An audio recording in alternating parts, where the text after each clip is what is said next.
Cassi is a licensed clinical social worker and the founder of Polarized Parts, a Las Vegas-based practice specializing in dialectical behavior therapy, internal family systems, and ketamine-assisted psychotherapy for people who have often been written off by traditional systems.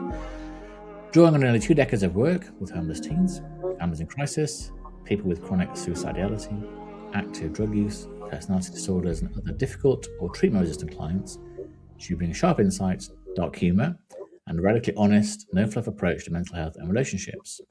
Cassie's work focuses on helping people understand their emotional patterns, make peace with the parts of themselves that are at war, and create real, sustainable change instead of just coping. Gosh, there's a lot there. I think I want to dive in a bit by understanding a bit about you. I think you said that you were that kid, that clinician Yeah. whispered around the hallway, the so-called lost cause. I wonder if you could take us into your teenage world and how those early experiences perhaps shaped the person you become today. Well, I mean, if you know anything about human development, we have a template that's constantly being built from the moment that we're born. And my early childhood, coming from two very young parents, I was raised in an environment of being raised by children, right? My mom and dad were 19 and 20 years old, and they were doing their best in the 80s to raise a young child. And I had an older brother, but they really didn't know what they were doing. They didn't have the emotional development and regulation themselves to really know how to care for young children. And so, from a very young age, when I was breastfed, I started to develop attachment issues. I very much so was an anxiously attached child. I was exclusively breastfed. And from the moment I was born, I wanted what I wanted and I wasn't willing to compromise. And that meant I was exclusively breastfed, and my mother was never allowed to leave me because I wouldn't feed from anyone else. And so, I think coming out of the womb, I had a very strong personality, and trying to raise a child with a very strong and specific needs that they knew that they wanted made it difficult for my parents. And so in kindergarten, I got into trouble at school, and as things developed, I became that kid that was controlling, problematic, difficult to deal with, big emotions, overwhelming. And eventually, not knowing at the time what was happening, but just knowing that I felt rejected, alone, unseen, ununderstood, uncared for, I started to get really mad. Really, really, really mad.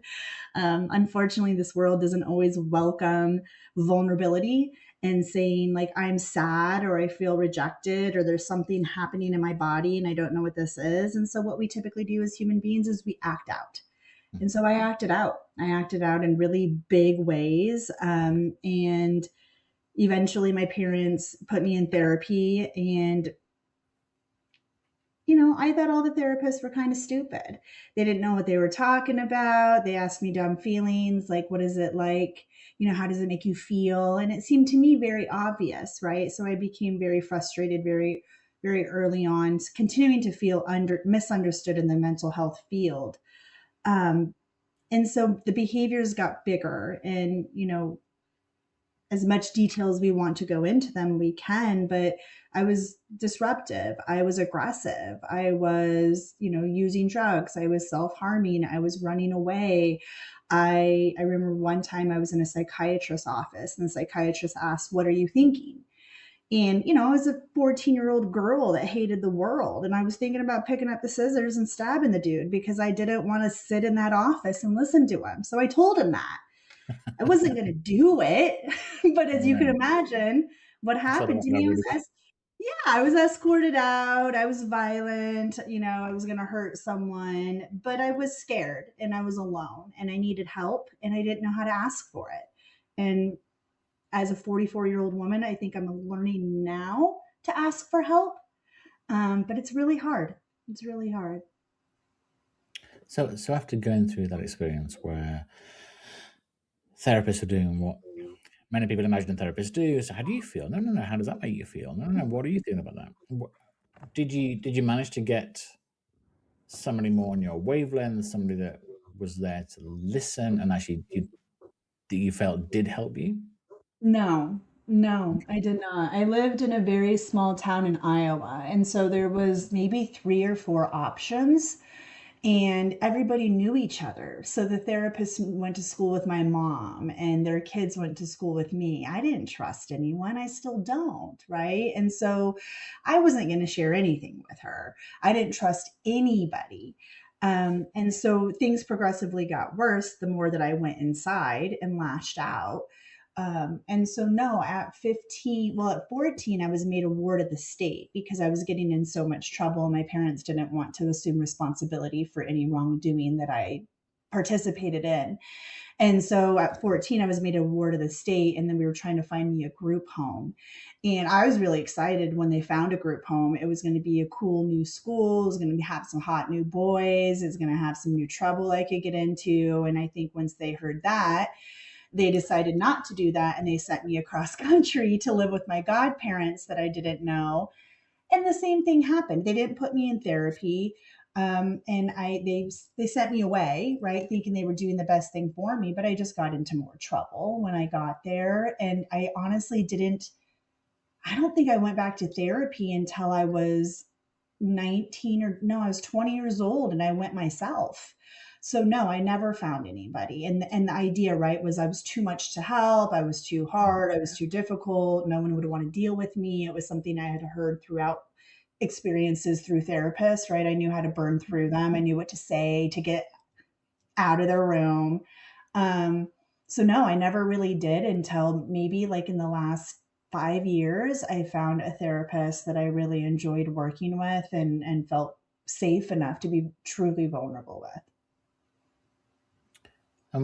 What was the journey from going to see therapists, not finding them helpful, finding them, if anything, unhelpful, as opposed to just not being helpful, to becoming part of the, and I say it very broadly, the same industry? So what brought you into wanting to do this?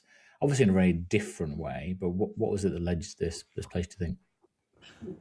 Well, I remember being in the therapist office at 14 and, sitting there thinking this woman has no clue what she's talking about. And I knew from that moment, I'm going to go to school, I'm going to be a therapist, and I'm going to be a lot better than this one and any other one I've ever met. And I truly believe this to this day, that if your therapist isn't in therapy doing their own work, you should not be seeing that therapist. They're not doing the deep dives, they don't have the reflection. And so that's one of the things that I think I pride myself on, is recognizing that if I'm going to make a space where people can feel vulnerable and can be authentic, I have to be vulnerable and authentic. And I didn't feel like a lot of the therapists were. We have a lot of ethics and guidelines of how to behave, what to share with our clientele, how to dress, what to do. And it all just felt really fake to me. And I don't do fake. I don't do small talk. And so one of the things I like to do with my clients is just be a human with them in the room. And whether other clinicians approve of it or not, there's a lot of self-disclosure in my office. There's a lot of sharing. We're all humans. We're all learning. And I feel like that has provided a space where people really feel comfortable being vulnerable. And I feel like that's an element of what was missing. And maybe because I was 15, 14 years old, and an adult couldn't truly connect with me in those ways. But at the beginning of my career, I worked solely with children. And that is what I felt I could connect the best with. And maybe it's because I was still a child intellectually, emotionally, to a point in the beginning of my career, right? And had a lot to learn myself. But yeah, I knew from a very young age that's what I wanted to do. And even, I was still running the streets, I was still getting in trouble, but I always went to school and I always had a job. And I went to both of them knowing I had goals in life, but I was going to have a little fun until I achieved them or while I was achieving them. A lot of people you work with now are people that perhaps the system avoids or are sort of spat out in a way. So it could be sex workers, active drug users, people that have chronic suicidal thoughts, and those that are labeled, which is a terrible label, treatment resistant. And I wonder what is it that you could certainly pick something easier. So what is it that draws you to those clients, do you think? Few different things. Number one, I was one of them, and I want to provide a space for people that feel like they're too much. We hear that a lot, especially with the population that I work with. A lot of the clients have burned through many, many therapists, and I think a lot of it has to do with they can't show up authentically in the office as the client if they're self-harming, if they're using drugs, if they're having multiple partners in one night, and then they come into the room and the therapist passes judgment on them. Why would anyone ever come in my room and share with us again? And so, I don't have a face filter very much, and I use my body language and my facial expression to work with my clients, and they usually know, like, there's no judgment. Is there interest? Is there shock? Is there awe in some of the stuff that you're telling me? Well, yeah, you're telling me some wild stuff that most people are never going to hear. I'm a human being, but also I think that what keeps these clients coming back is they don't feel judged. They don't feel told you can't do that or you shouldn't do that. That is never a word that comes out of my mouth. It's can we help you get curious about why and where that comes from. And I think that openness really helps that. The second thing is that led me to this population is that I have ADHD and I get bored really easily. I like like to be excited. I like to be intrigued. I like to be challenged. Like the harder a session is, the more engaged, honestly, I am in it. And so it's never boring. The bad joke I make with some of my clients is that it's job security. If I if I work with a population that people don't want to treat, then there's always a need for me there, and there's always a place that people can come to. And so that's why I really like to work with that population. Some of it is to serve them, and some of it is to serve me. And if that serves all of us, then how wonderful. And a couple of things that you do, I just wanted to just dig into understand a little bit about what they are. So, dialectical behavior therapy. How does that manifest? So, dialectical behavioral therapy is a treatment modality that is based off of skills learning. So, these are skills that we should learn in elementary school. We should learn them from our parents, but we don't. And Okay. there's four main modules. One is mindfulness, which is teaching us to be present in this moment without Yeah. judgment, right? The second one is, which is needed to do any of the other skills. If we're not present, if we don't know what's happening, we can't do anything else. Yeah. The other one is distress tolerance, which is recognizing if I'm feeling very overwhelmed in a situation or in my body, what skills or techniques can I use in that moment to help me get through? Now, that doesn't mean I'll do it forever, but if that means that I need to do something right now to calm down, put my face in a bowl of cold water, right, or go outside, and scream, then fine, I can do that if that lowers my dysregulation, but I'm not going to be screaming all the time and constantly shoving my face in a bowl of water. So that's the second module. The third module is emotional regulation, which teaches us how to keep our emotions more regulated, how to keep our vulnerabilities, such as I'm tired, I'm hot, I'm hungry, I'm in pain, at a minimum, so that we have more space to grow in dysregulation. And when we are dysregulated, how to calm the body down, which is what's necessary, right, for us to be able to do the next set of skills, which is interpersonal effectiveness. And that's communicating boundaries, needs, having difficult conversations, things like that. So DBT is how it's usually referred to, is a great treatment modality for learning techniques and skills to help us in day-to-day life. It, it could benefit anybody. And then it was developed by Marsha Linehan, who specializes in borderline personality disorder. And she found that this mix of validation and pushing towards another goal was essential, especially in certain populations, and helping them not become dysregulated or feel judged. And so it's a really balanced way to help us kind of regulate and then communicate. So it's a very skill based treatment modality. And do you, and then I was sort of thinking of the answer, so why ask a question? But anyway, I'll ask anyway. So when people come to see to you, and particularly the people I was talking about before, people that are engaged in activity that society, whatever that looks like, our culture, our religion, frowns upon, whether that's drug use or sex worker or etc. Is that what they're really coming to you with? How to handle what they're doing in a society that frowns upon them? Because in Nevada, I know in certain sort of counties in Nevada, sex work is legal, so it's not even a legal activity, for goodness sake. So I wondered, it's not necessarily people coming to you saying, I want to stop being a sex worker, I want to stop taking drugs, but how do I manage within this world that looks upon me as if I'm doing something that I shouldn't be doing? Yeah, I mean, I think out of that population, they come for different reasons. Yeah, Being in Vegas, you're going to get people. I work with the drug dealers, and then I work with the drug users, right? I work with the sex workers, and I work with the people that hire the sex workers. And so it really always is providing them a space where if you tell me that you hire a sex worker, I'm not going to judge you. We're going to talk about how to be safe, how you felt about that, what that was like. And if you are a sex worker, lots of times it's not how to get out of sex work more so. It may be talking about how to do it safely.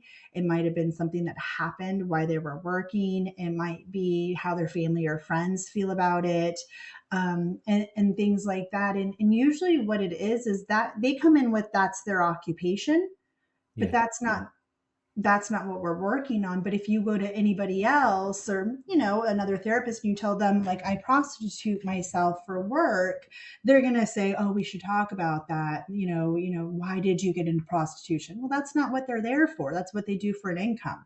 They want to talk to you about something else. And if you have your own agenda, they're going to leave. They don't want to talk about that. Right. And I think that's the thing is I'm a curious person. So when people come up with interesting stories, I want to ask some questions about that. In truth, it's none of my business because that's not what they're there for, right? They're there to be treated, not for us to ask questions about drug use, drug dealing, sex work, what that's like. If they want to share, I'm here to listen. But lots of times it's not. It's about their family. It's about their self worth. It's about just stuff everybody else deals yeah, with too. yeah. And it's a very good way of putting it. It's what they do for an income. It's not who they are. And I've been fortunate enough to talk to some people in the sort of sex industry, whether they be porn directors or porn stars or sex workers or dominatrix or whatever, and all of them. I love talking to all of them, and not I have any sort of salacious desire on my behalf, but just to understand what they're doing, why they did it, why they still do it, why they stopped doing it, all those sort of things. And a lot of the things they talked about were, were a lot of the shitty, mundane things that get us all down, regardless of what our jobs are. And you sort of think, but you're a porn director, you're a porn star. But they said, oh, we still have the shit with the IRS and with with the accountants and with the all this. You just think it's people having sex, but all the stuff they have to deal with Yeah. is hard. And yeah, so a lot of time I find that really interesting that it's you sort of see beyond the nudity and the act, etc., and actually just Right. dig into their world and how hard it is. And it's hard getting somebody to sort of dog sit for me when I'm away for 2 weeks on end. It's fascinating. Yeah. So And I think it's that judgment. And so creating a space like you do for them as well, where they can just be a human being, right? That's what we all are. And that's what we're all looking for is that empathy and that compassion so people can show up as humans. And when we mm, can show up as human, we can connect with others. And I think mm, that's hard for people with that, label on them that people don't even look at them as humans sometimes. yeah, absolutely. And from what you said so far, and I might have got this right, it sounds like you had a kind of difficult relationship with yourself because of the sort of constructs with which you were living, so your family and your godparents and society in general, really. So what were your understandings and relationships like with intimacy when you were younger? Did you have long-term partners? Were you able to give love? Were you able to receive love? What did that all look like for you when you were in your early 20s? Okay, I was wondering what younger was. So And I mean, they're young, but when you were sort of an adult and yeah. you were starting to make your own way and stuff, what did that look like? Well, I think what I realized and knew what I was doing it at the time is I didn't have a lot of self-worth, right? And so anytime I would put myself in a position to be in intimate relationships with other people, the lack of self-worth always determined how and where and who I went to. And what I found is oftentimes I wouldn't put myself in a situation that I knew I would be rejected in. Rejection is very difficult for me. It pains me very much. And Mm. so even when I was dating, I wouldn't put, I don't think I ever really dated. I would go to work, I would have a coworker, we would flirt, we would hang out. Next thing you know, that's my boyfriend. I knew that I never really was intrigued or in love. That feeling of just like, oh, no, I think it was always kind of a way of not being alone. And I'll share this, that it, looking back now, it was my main relationship from when I moved from Arizona to Las Vegas to go to college. I knew the relationship was over. I knew I didn't want to marry this person. Not who I was going to be with, but I was afraid. I didn't want to be by myself, right? I had someone that, even though I was paying for the majority of the bills, all of them, it was still, I wasn't alone. And so there was that attachment piece of, I'm not Yeah. alone floating around in this world. And so a lot of it was that I never counted on an intimate partner for financial support, for help. I'm not going to ask you for help. I don't even know, honestly, what I wanted an intimate partner for, other than just to have someone there so I wasn't alone, like that attachment to perceived safety of, if I'm not alone, then I'm safe, Yeah. right? And so it was it was challenging, and what I found is oftentimes I was really unfulfilled. I was not happy. And then there was always that emptiness there. And I think it was because I never really attached in a way where I felt loved and felt safe and felt seen. And I think that's a mission a lot of people participate in throughout life. And I don't know how many people truly achieve that because they don't have that relationship with themselves. There's a reason that the younger we get married, the higher our divorce rate is. And the older that we are, the better our marriage gets. It's still Mm. not great. And I think that has a lot to do with it. Is I didn't have a lot to give when I was young. I still didn't trust anyone. I didn't know myself. I was just trying to live, and intimacy was terrifying to me. I mean, it still is. It's terrifying. I can be vulnerable here. I can be vulnerable with my clients. I can be vulnerable with another human being that's being vulnerable with me. But when I see that someone's not being vulnerable, I deem you as like a little unsafe. And I'm not going to give to you as much as I would give when I feel, right, the safety, and that you can contain that, you can hold that. And I'm a lot, I'm a big personality, and I'm a lot to hold space for. And so I think it can be difficult for people to do that, because I will push you away and you have to be strong enough to hold me close when I do that, because I very much so will push you away to protect myself. And did you reach a point where you could give yourself completely to somebody and then accept somebody completely back? Oh, Andrew, that's a good question. I thought so. I got married when I was 29. I got engaged and I got married at 30. And I really thought so. But also, we got engaged within 4 months of us being together. And so you're still very much so in that period where your brain is just releasing all these beautiful chemicals. And oh God, that feeling we all search for at the beginning of a relationship, whether it's a good one or not, you just feel euphoric.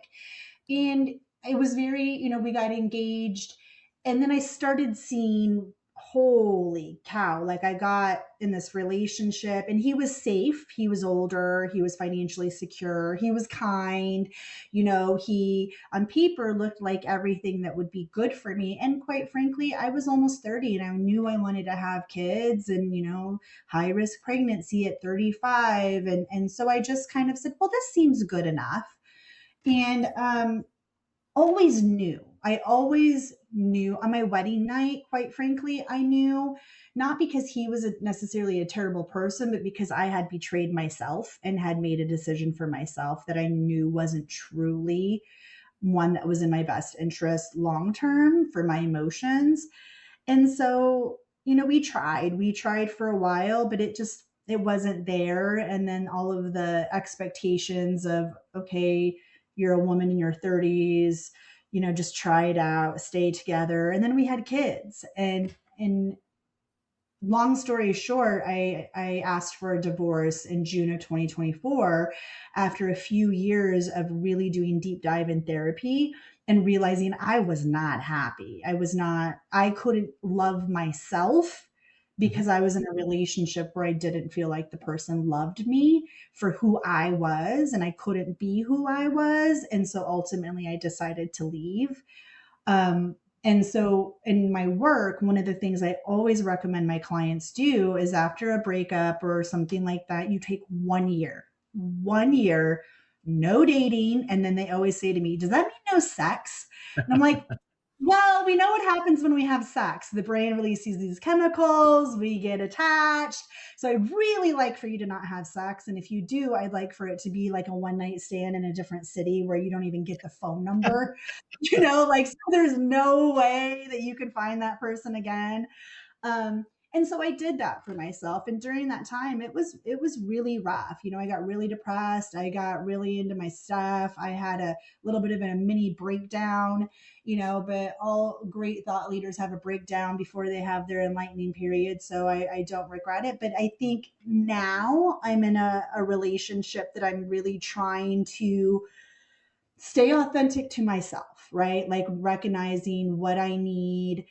I told myself if I dated someone, they were going to talk about feelings. They were going to be able to hold space for me. They were going to be able to cry and show up as a vulnerable man and also as a man, and so I really had some expectations and so I am dating someone and it feels different in that I'm very, very honest and vulnerable with them.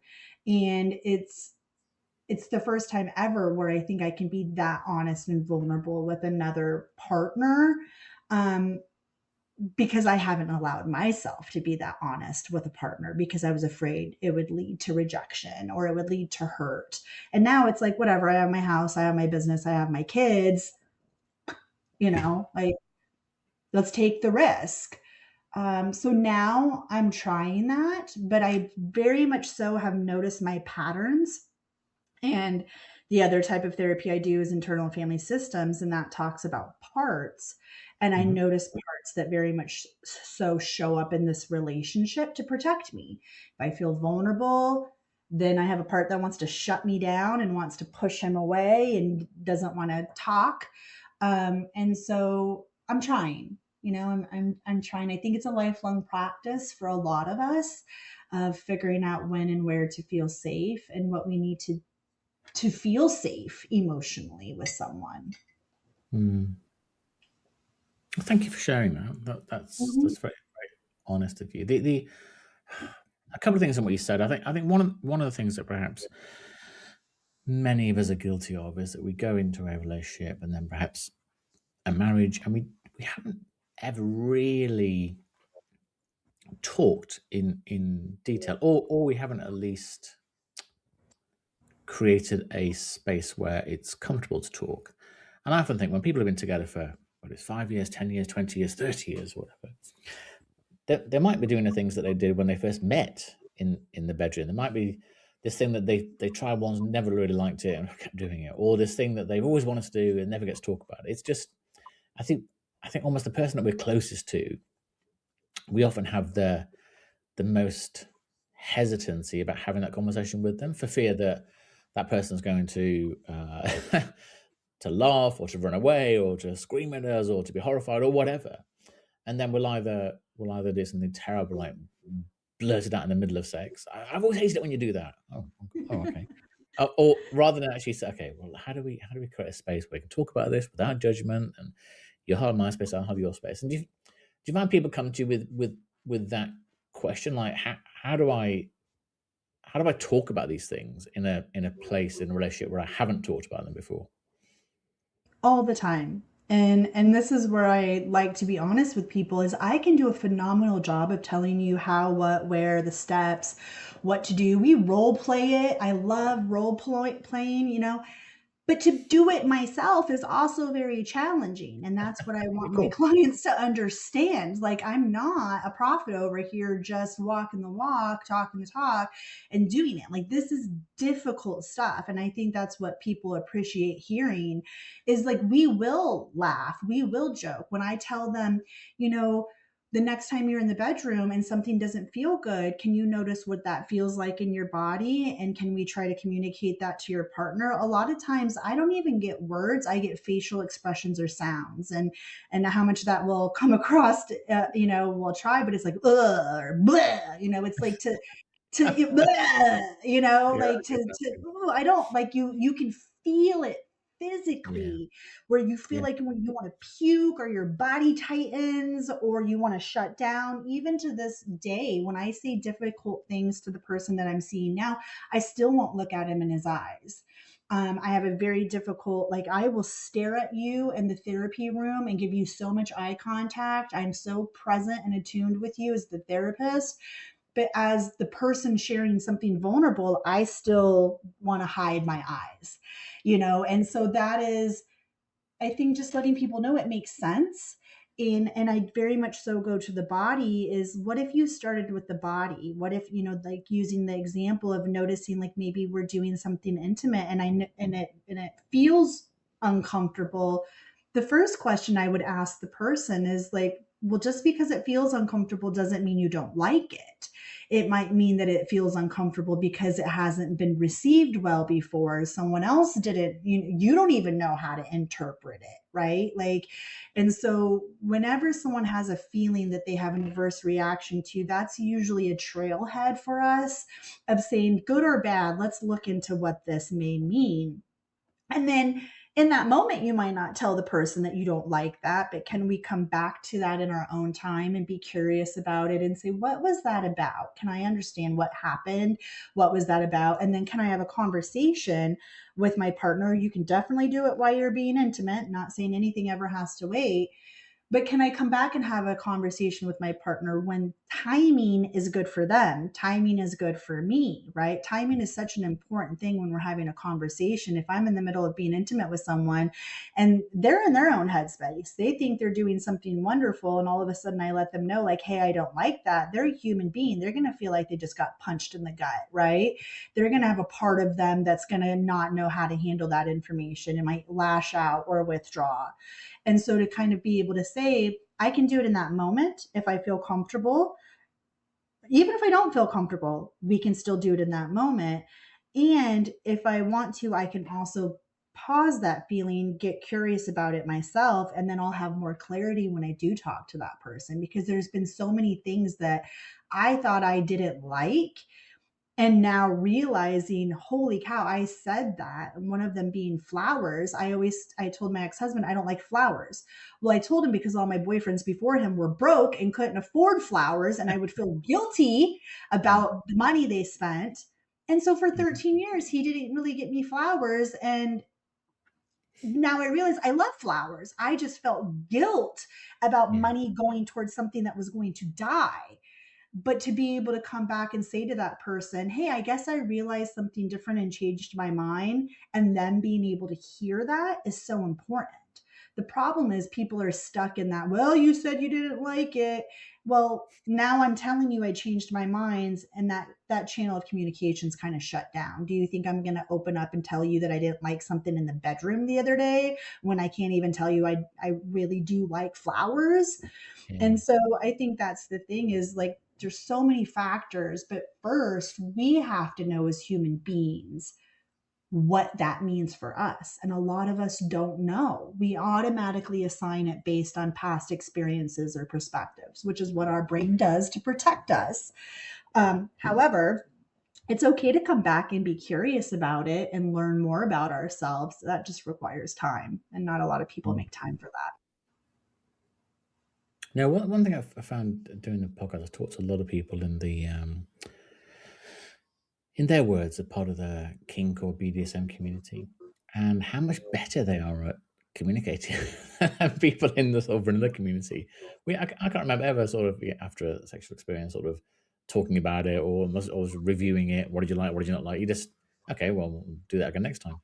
And whereas they talk a lot about what's a yes, what's a no, what's a maybe, what are safe words, what's consent. There's so much almost erotic conversation before anything really happens. Whereas people in vanilla communities tend to just have sex, and we don't. Yeah, we don't dissect it. We don't talk about it because talking about it can be incredibly erotic, and that could be part of the foreplay, for goodness sake. But we don't. We just tend to do the same moves that we've done for the last 10 years, maybe. And it's Well, and I think that's an incredible part of it. And in this community, I don't, there's very much so a tantric community, or there's lots of communities here, right? And part of the tantric community is them coming together for meetups and doing some of this own work, asking themselves questions, having group discussions, discussing these types of things. And then when they interact with one another, noticing I had a feeling that came up when we were kind of watching or interacting, and then having the community pause, because it's not about getting off, but about being able to connect and go, okay, well, let's talk about that. How can we make that safe? How can we make that comfortable for you?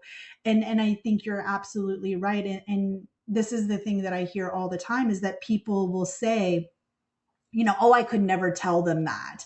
We could never talk about that. And I'm like, you are literally having sex with them, but you can't talk to them about your feelings? Like, do you see the problem here? And that's just the thing, right? Everybody sleeps together. Not everybody. A lot of people sleep together pretty quickly.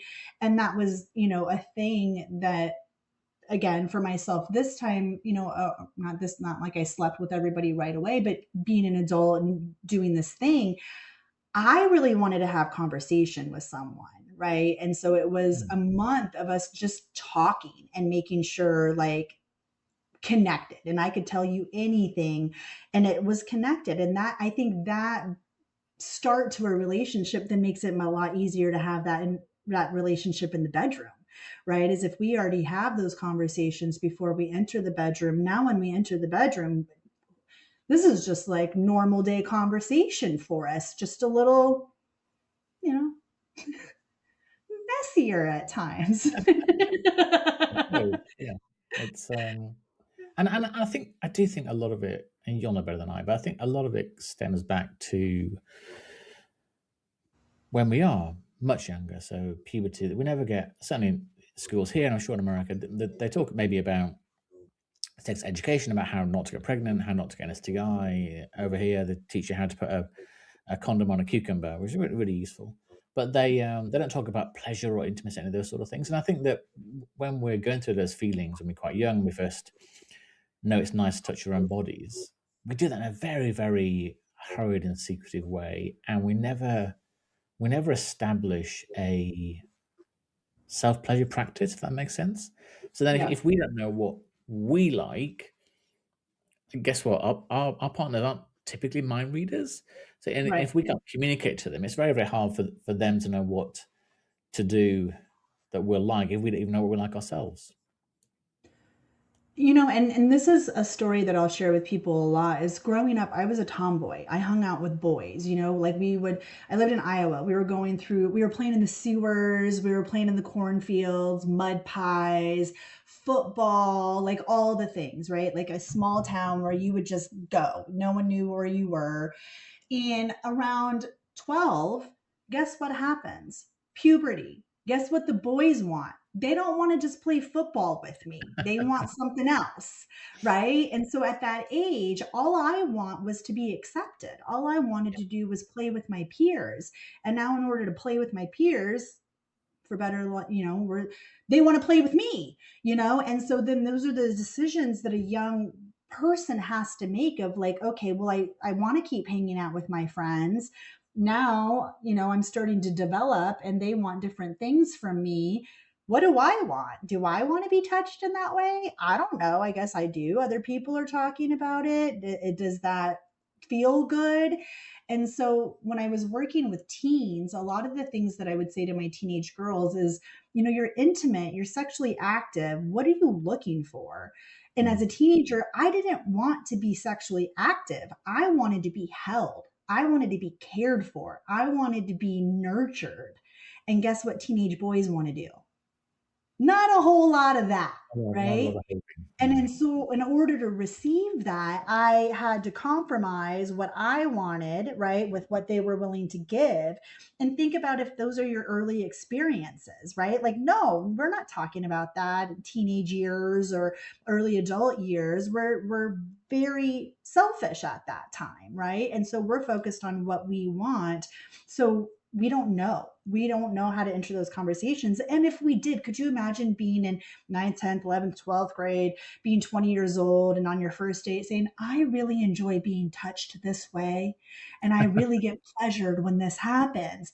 Like I think that's how we should all speak. Most individuals do not agree with me, but what a wonderful world it would be to live in if we did. But that's scary.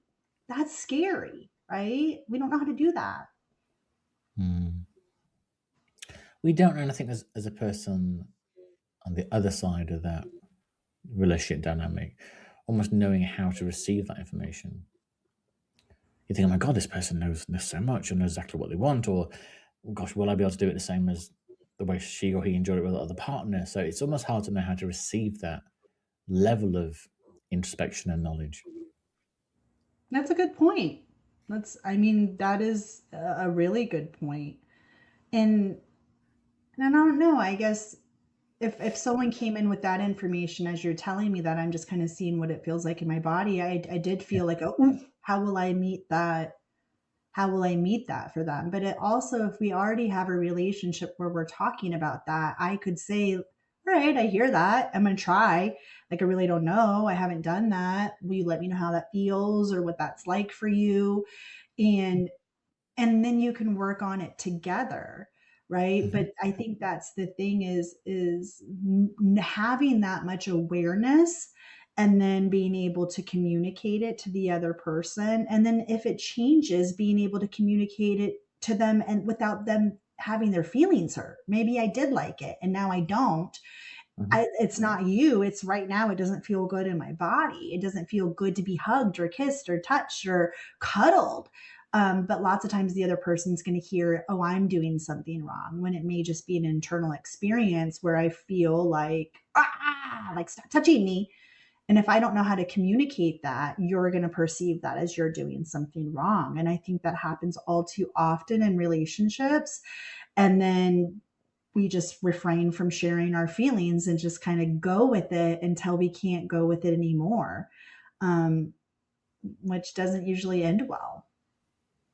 And we change physically and mentally, don't we, in relationships? So if you've been in a long-term relationship, yes, because I'm probably, I don't know, 20 kilos heavier than I was when we first met. My erections aren't the same as they were when I was 20. My partner's going through menopause. We're not the same people we were when we were 25. So ergo, it makes complete sense that the things that I enjoyed then, or the sensations I experienced then, are different. Think about, I guess food's a great analogy. So there are things that I used to hate olives when I was a kid, when I was younger. I love them now. I can't get enough of them. But our tastes change, but perhaps become more sophisticated, less sophisticated. I probably I don't eat McDonald's anymore or fast food anymore. But when I was younger, that was all I ate, for goodness sake. So, but if you were trying to force feed McDonald's now, I'd be like, oh my God, I feel sick. It's so sweet. It's horrible. It's so bland. It is literally just like candy. But my taste and sensation, I don't have an issue talking about that with food. But then intimacy is something that's more difficult to talk about. We just feel quite similar, though, that our tastes, our sensations, our desires and expectations evolve over the course of 10, 20, 30, 40 years. It's a long time. 100%. And to go a little bit again, like as we get older, we get to understand and get to know different parts of us, right? And so a part that learned to interact with touch at a teenage level and now to interact with touch as an adult woman, I feel different about my body, right? My body has been through different things. And an example of this is I have a spot like kind of on my side, my right side. Anytime anyone would go to touch it, I would I would almost want to punch you, like just punch you, right? Like, don't touch me there. And it would be the closest thing to a ticklish spot, right? But it Yeah. evokes like, I'm gonna punch you response. And after doing some therapy, I've realized that there's a part of me that shows up in my body right there that needs to be treated and cared for in a certain way. And that required first for me to be able to take care and touch that part of my body, which is even just my side in a certain way. And then as I've worked with that part, I can now, like the person that I'm seeing now, he can touch it. Like he's the only person that right now can touch it without me flinching or pulling back. But it's also because he understands that part of me that shows up in my body right there. We've Yeah. talked about it. He has a relationship with that part, right? He has that knowing. And I think that's the thing where conversation comes in of women before or after childbirth, our body changes inside and out, right? And so if something felt good before, it doesn't feel good now, or our body looks different and we have a different relationship with it. And just because the partner's like, you're beautiful, you're amazing, great, great. What's wonderful? I don't think so. And so again, that constant conversation and building the relationship with yourself, it is important because like you said, we age, we change, things are different, hormones, and we have to learn to have that compassion towards ourselves before Mm. we're going to be able to show up vulnerably and authentically to another person. And most of us don't do that well. And even if we do, it's still fleeting. We're humans. It's going to come and it's going to go. And it's a lot to deal with, let alone like as the person, but then the partner to that person. You can't mind read, you can't keep track. We have to communicate, right? Mm. It's interesting how much therapy still stops at the neck, just sort of head therapy. And you talk a lot about somatics and the body, and I know you did some psychedelic assisted modalities. I wondered how important it is to embrace the role of the body and potentially alter states in trying to get deeper and really understand ourselves. I'm glad that you asked. And dialectical behavioral therapy was a modality that I was known for over a decade in Las Vegas. And what I noticed is that there were still parts of me that became very frustrated and Yeah. couldn't use the skills, right? So that led me to go a bit deeper into what needed to be done. And so that's where I started doing internal family systems, which helps us go inward and get so much out of the head and get more into the body. And one of the first questions they ask when we're doing this work is, what do you notice in or around your body? Because lots of times emotions show up in or around our body. The Mhm. problem is most of us don't want to spend a lot of time in our body. It doesn't feel good. It hasn't been treated good. It's overworked. It's overwhelmed. It's been abused. And so to actually like walk around and feel our feelings and be in our body is, ugh, not something that people really want to do. Yeah. And it was really interesting when I started doing this work about 4 years ago and doing my own journey. I started working with a somatic coach, and she said to me, like, you haven't been in your body for a while. And I was like, what are you talking about? Like, what is this gibberish that this witch is talking about? Right? Like your stones and your Oh, right. gems and your bells. Like, this is like crap. um it was life changing. And so with my training in internal family systems, I just went deeper into somatic work in internal family systems and really started learning about the body. And in the trauma training I had, it's all there, right? Our body either goes into hypoarousal or hyperarousal. It does different things based on the threats.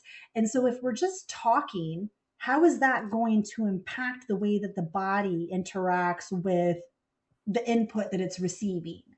And so I think that's where it becomes very challenging as a talk therapist, is You can talk to someone all day long. People sit in my office all day long and tell me they're going to do something. I don't believe anything anybody says, including myself, until it actually happens, right? And that's because I can say, I don't want to binge eat tonight. But when my body is screaming, go get more food, it doesn't matter what my mind says. I need to work with my body in that moment. I have to have that relationship. I need to know how to attend to it and soothe it and listen to it and care for it. And I don't know about you, but it's not like my 19 and 20-year-old parents were teaching me how to get into my body and listen to it, right? They didn't. And so we grow up not knowing how to have this relationship with our body. And then when we start to communicate what it feels like to be in our body, we get eye rolls, or we get told that's not that big of a deal. You're fine. Move on, right? Like, you're not hungry. You just had a snack, or it doesn't hurt. You just fell down. And so then we start to not trust our own, experience with our body. And so the somatic work is really, using mindfulness and meditation to slow down enough so that you can be present with yourself. And I'll tell you, it is not always a fun place to be. I don't like it a lot of times. I spend a lot of times trying to get out of my body because, oh Lord, man, like, there's a lot going on in there. And to constantly try to keep it in a state of regulation or a place I want to hang out in requires work. So then it's just easier to be like, well, I'm not going to be in my body. I'm going to disassociate. I'm going to zone out. I'm going to, consume substance. I'm going to binge eat. I'm going to do whatever. And so, yes, the discomfort is in ourselves. It is in our body. If we don't treat that, how are we going to truly take care of ourselves? Right? We're not. We don't. We don't. And how have you found incorporating psychedelic-based treatments in what you do? Ketamine-assisted psychotherapy. Ketamine is the substance in America that has been approved for us to use in a therapeutic modality. And so in 2020, the psychiatrist I had worked with for years had asked if I was interested in doing ketamine assisted psychotherapy. And, 2020 was the beginning of the pandemic. And so I thought to her, like, what are you, on drugs? Well, Literally, yes. in a therapeutic way. And so I was really hesitant. And then I started going to conferences and doing my research. And a lot of the leaders and the authors that I already read and respected did have a really positive stance on psychedelic medicine.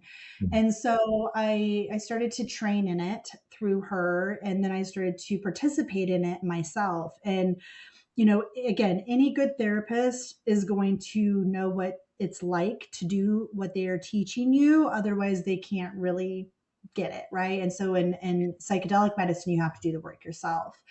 And I think that's when, again, the awareness of what it felt like to be in my body was so clear. My first ketamine experience, I had a panic attack.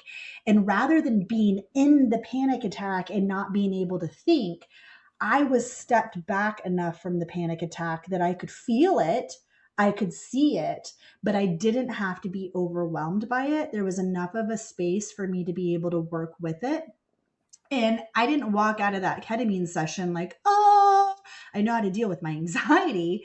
But I knew that once I let go of trying to control the psychedelic experience, I ended up falling through a slot canyon and landing essentially in what was, closest to a Disney parade. And I remember sitting there and feeling the joy, feeling the novelty, feeling the excitement, feeling the curiosity that it felt like to be a child, right? And what I had to do to feel that was let go of control, let go of worry, let go of everything needing to be perfect. And So after a psychedelic experience like that, what I do is I help you with integration. And so, I'm there with you during the psychedelic experience. If you're the client, when you wake up, I write down everything that you experienced. I give you instructions on what to do when you get home. But then it really is saying, okay, for example, Cassie, you really struggle with control and just being present.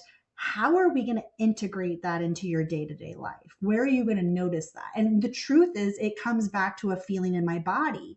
When I feel that feeling that I felt in that ketamine session, that like, oh my God, it was black tar is what I saw that was going to like suffocate me. And now I have an experience with that feeling in my body differently. And so lots of times before I even know cognitively that I'm anxious, my body tells me that I'm anxious. Yeah. And that gives me the window, right, to do what may benefit me before the action is needed to take place. And Mm. so it's really cool in being able to do that because it is a body.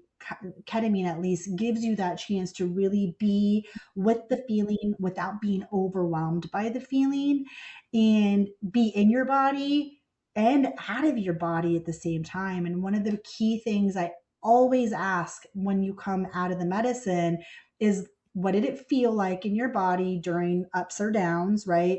And let's really take a moment to hold on to that and to imprint that in our system, because that's what we're going to work towards getting back to. It'd be great if we felt like that all the time, but we can't, trip on ketamine or do drugs all day long. Yeah. We could, but the hope is that we learn how to live a life that felt Mm. that way without the medicine. But a lot of us don't have a chance to feel that way because we're Mm. so consumed with what's happening all of the time. And so the medicine itself gives people that chance. The fun thing about internal family systems is when we go inward, it's almost a meditative process that people can experience that type of enlightenment or awakening or understanding, because Mhm. what we're doing is we're quieting the brain down and we're really cueing and checking in with your body, because not everybody is a good candidate for ketamine work. And so I've seen lots of really wonderful things happen with internal family systems where we navigate your system and Mm. learn to be with it and tolerate it.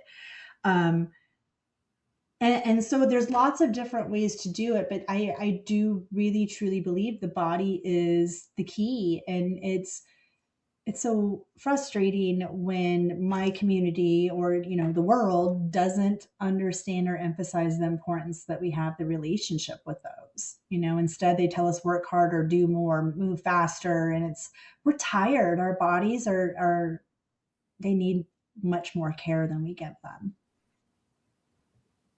Yeah, we've always been sort of taught, I guess, subliminally or explicitly, that being in control is the most important thing.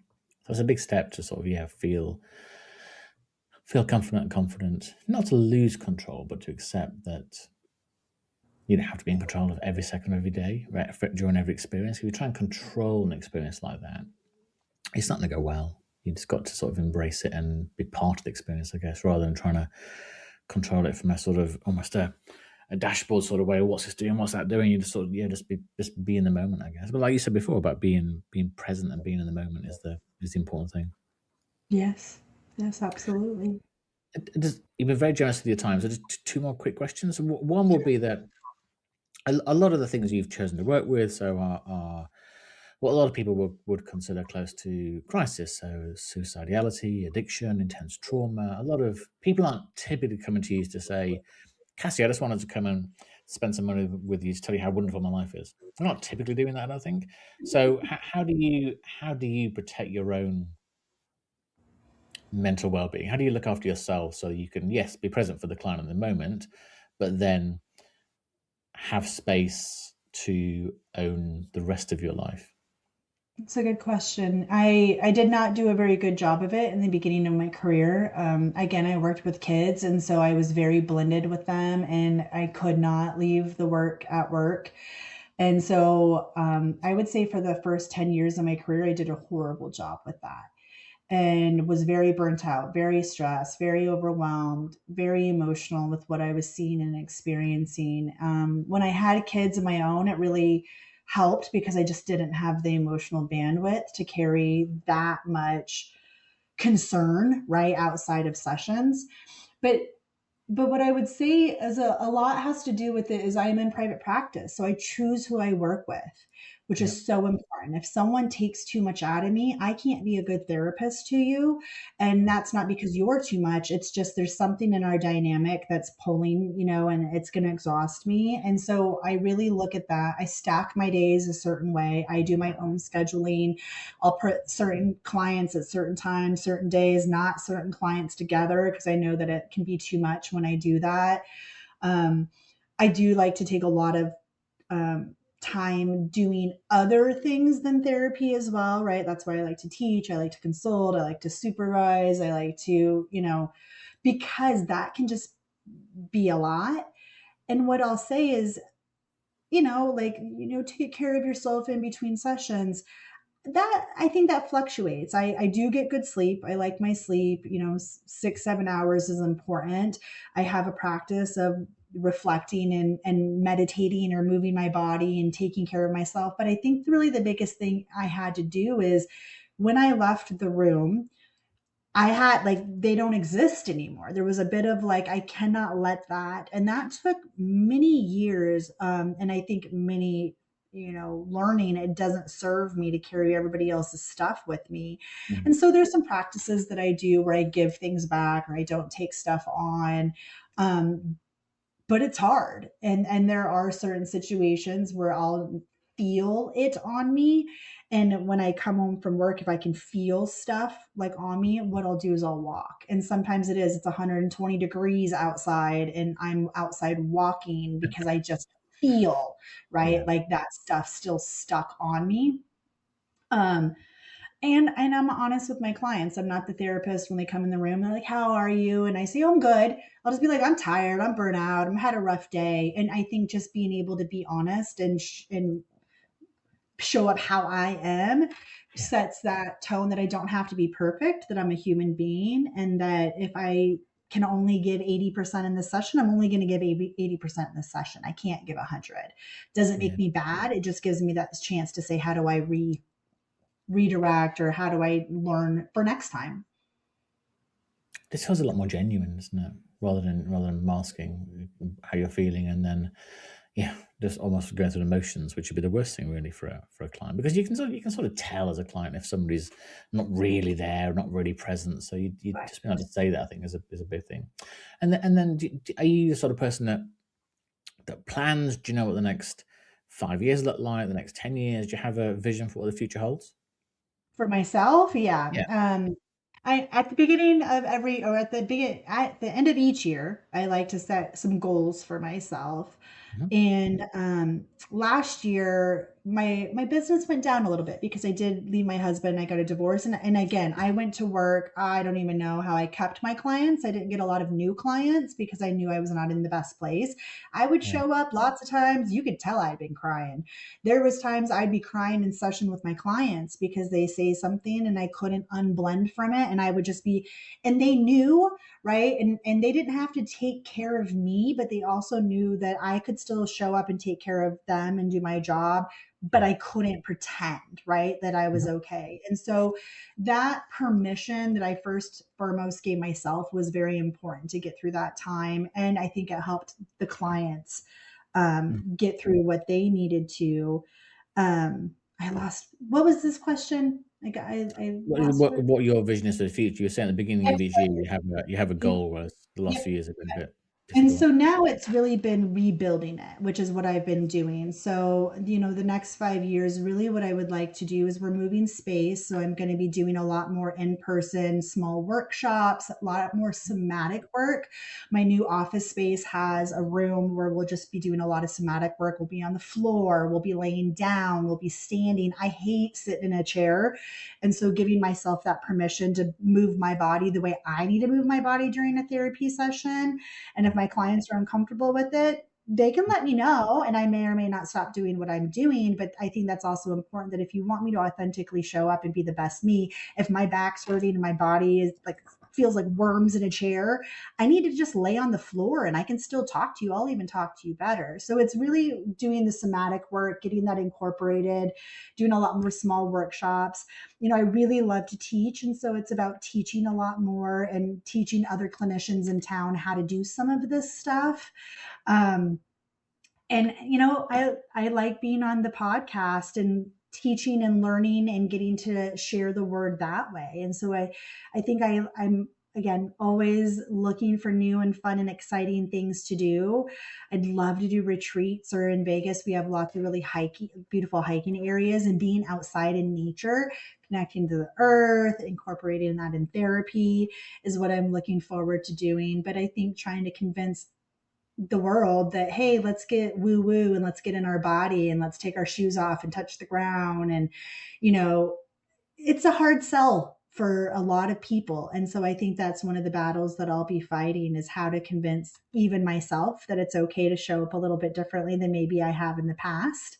And then to give other people that space where they can try to do these things that feel a little bit different to them, but it may be actually helpful when they move their body or try new things or take their shoes off. But a lot of people just don't have the space to do that.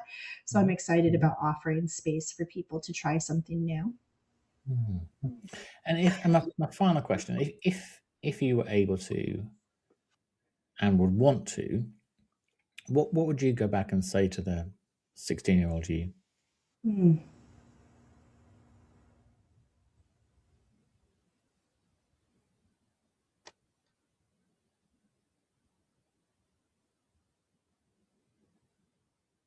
Well, my business, we call that like the doorknob confessional, when they're going to tell us and drop all the trauma on the way out the door. So there's a lot I would say to her, but I think, the biggest thing, and the thing that I still struggle with today, is like, you're not too much, right? Like, not everybody is going to like you. Not everybody is going to get you. And you don't have to be a certain way.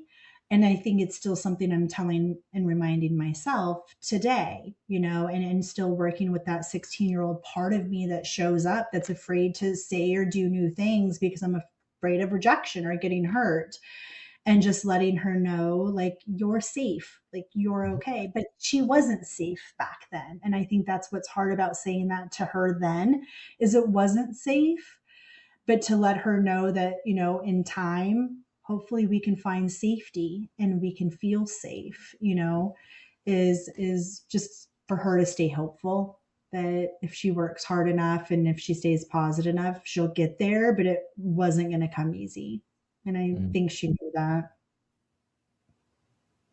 Yeah. Perfect. Thank you so much for being so generous with your time and being so open. I really enjoyed the time. So Of course. yeah, I appreciate what you're doing. It's really fascinating.